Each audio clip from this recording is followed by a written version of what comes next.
Welcome back, everyone. I hope you enjoy the story. Remember to like and subscribe, or we will revert back to the dark ages. The late summer sun beat down on the rolling hills of Clark County, Missouri, baking the cornfields to a dusty gold. Across the Des Moines River, nestled on the Iowa side, lay the sleepy village of Athens. In 1861, Athens was a place of quiet farms, a scattering of brick buildings, and the gentle murmur of river life. But the tranquility was about to be shattered. The shadow of the Civil War, already engulfing the nation, had reached even this remote pocket of the Midwest, and the quiet hum of the river was soon to be replaced by the roar of cannon fire. This wasn't Gettysburg, nor Antietam.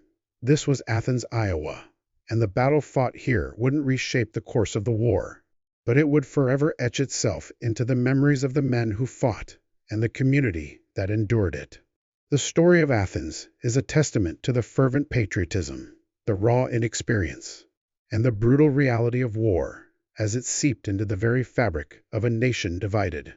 At the heart of this story is Colonel David Moore, a man of grit and determination. Moore, a staunch Unionist, had been tasked with raising a regiment of Iowa volunteers, the honest Northeast Missouri Home Guard, to defend the border region from Confederate incursions. He was a man of action, not afraid to bend the rules to serve what he believed was the greater good. When Confederate sympathizers, led by the charismatic and ruthless Martin Greene, began to openly recruit and organize in the surrounding counties of Missouri, Moore knew he couldn't stand idly by. Martin Greene was a different breed entirely. He was a skilled politician, a persuasive speaker, and fiercely loyal to the Confederate cause. He had raised a sizable force of Missouri State Guardsmen, eager to repel what they saw as the tyranny of the Union government. His men were a mix of seasoned soldiers and raw recruits, armed with everything from modern rifles to hunting muskets and even squirrel guns. They were motivated by a complex mix of secessionist ideology, loyalty to their home state, and the promise of disrupting Union supply lines along the Des Moines River. The tension between Moore and Greene had been simmering for months. Raids, skirmishes, and acts of sabotage had become commonplace along the border. Both men knew that a confrontation was inevitable. When Greene's forces began massing near the Missouri town of Etna, just a few miles south of Athens, Moore knew he had to act. On August 5th, 1861, Moore, with a force of around 500 men comprised of the honest Northeast Missouri Home Guard, a company of Iowa volunteers, and a detachment of Union troops, crossed the Des Moines River and occupied Athens. He chose the location for its strategic importance. The town sat atop a bluff overlooking the river, offering a commanding view of the surrounding countryside. He also had a secret weapon, a 6-pounder cannon, nicknamed the Old Sow, borrowed from the local militia and strategically positioned to control the river. Moore's decision to occupy Athens was bold, perhaps even reckless. He was outnumbered, outgunned, and situated in potentially hostile territory. But he was convinced that a show of force was necessary to deter Greene from launching an attack on Iowa and to disrupt Confederate recruitment efforts in the area. Greene, upon learning of Moore's occupation of Athens, was furious. He saw this as a blatant act of aggression and an opportunity to strike a decisive blow against the Union presence in the region.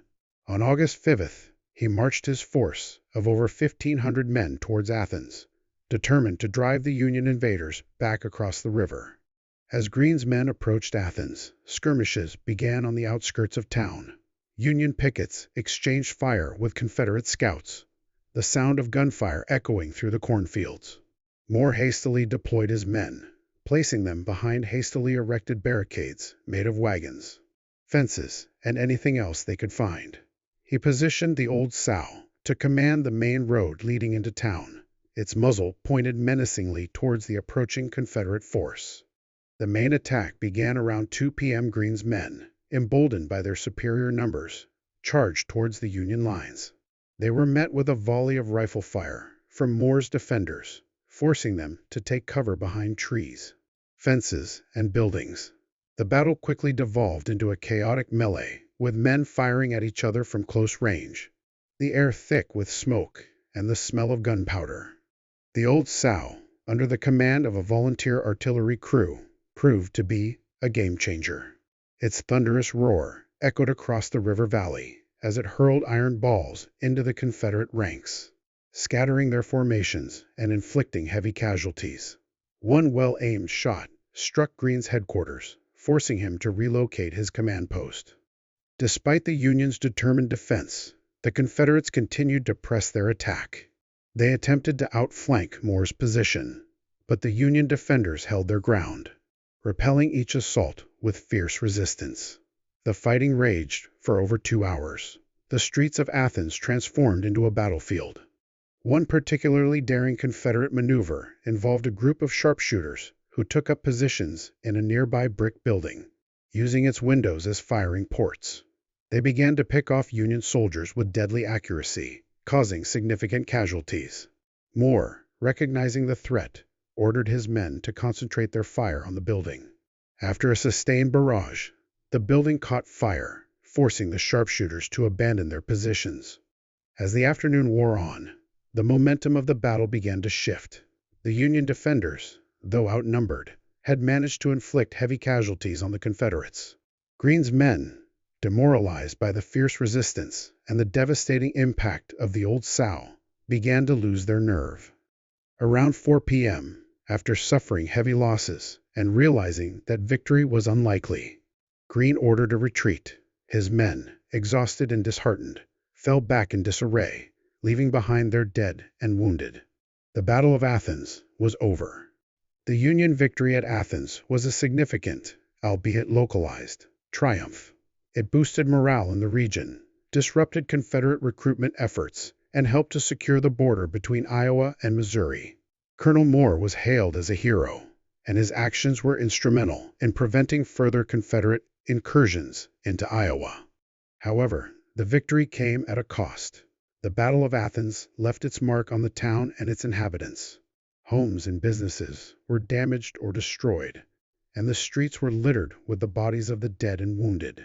The small community was forced to confront the harsh realities of war, and the memory of the battle would linger for generations to come.